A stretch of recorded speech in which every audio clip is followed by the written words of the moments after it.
Yemen'le ilgili aşağı yukarı bir 4-5 seneden beri oradaki yapılan zulümlere, ölümlere şahit oluyoruz. Dolayısıyla oradaki Müslümanlar, özellikle Müslüman halkların çekmiş olduğu sıkıntılara bütün dünya buna şahit oluyor. Aslında sadece Yemen değil, bütün İslam coğrafyasında uzun yıllardan beri Batı emperyalizminin eliyle işlenen bir takım katliamlar var.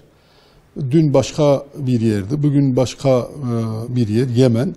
Şu anda her bir taraftan ambargolar konulurken, dünyanın gözü uğrunda orada çocuklar ölüme terk edilirken, yiyecek bulamayan analar evlatlarına giydirecek, yedirecek bir takım şeyleri bulamazken bir taraftan da yapılan bu baskınlar, katliamlar, bu operasyonlar dünyanın gözünde cereyan etmekte. Aslında bu uzun zamandan beri bütün Orta Doğu coğrafyasında, bütün bu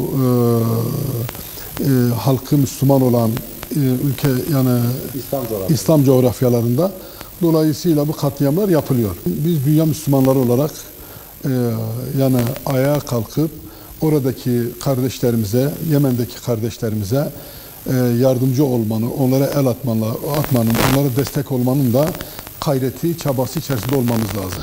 Aslında dünya Müslümanları olarak Yemen için bir şeyler yapmak lazım. Sadece bir Türkiye veyahut da Türkiye'nin içerisinde aktif çalışan Umut Kervanı olarak değil, bütün dünyanın bu konuda ayağa kalkması lazım.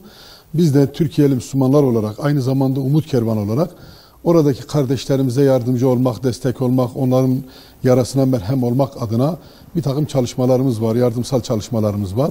Bununla ilgili halkımızın da bu konuda özellikle duyarlı olması, Türk halkı biliyorsunuz, Türkiye'nin halkı daha doğrusu bu işe duyarlıdır. Daha önce olduğu gibi farklı ülkelerdeki bir takım sıkıntılardan dolayı ülkemize hicret eden, ülkemize gelen muhacirler gibi Türkiye'deki halk Yemen'e de sahip çıkıyor, Yemen'e de el atıyor, Yemen'deki kardeşlerine destek olmak için bir takım çabalar, gayretler var. Fakat biz Umut Kervanı olarak özellikle hem gönüllerimizle hem gönüldaşlarımızla oradaki kardeşlerimize el uzatmak, yardımcı olmak adına kampanyalarımız, özellikle genel merkez başta olmak üzere kampanyalarımız var. Oradaki kardeşlerimize destek olmak amacıyla ne yapabiliriz, neler ulaştırabiliriz? Bununla ilgili çalışmalarımız var.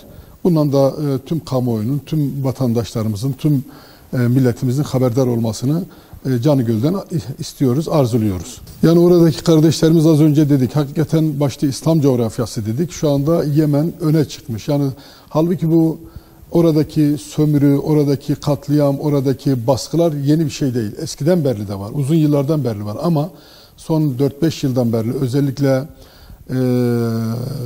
oradaki Müslümanların katliamı basına yansıdığı için, kamuoyuna yansıdığı için şu anda bir gündem olmuş. Halbuki İslam coğrafyasında aslında uzun yıllardan beri katliamlar yapılıyor, sömürüler had safhada. Bu da şunu bilmemiz gerekiyor.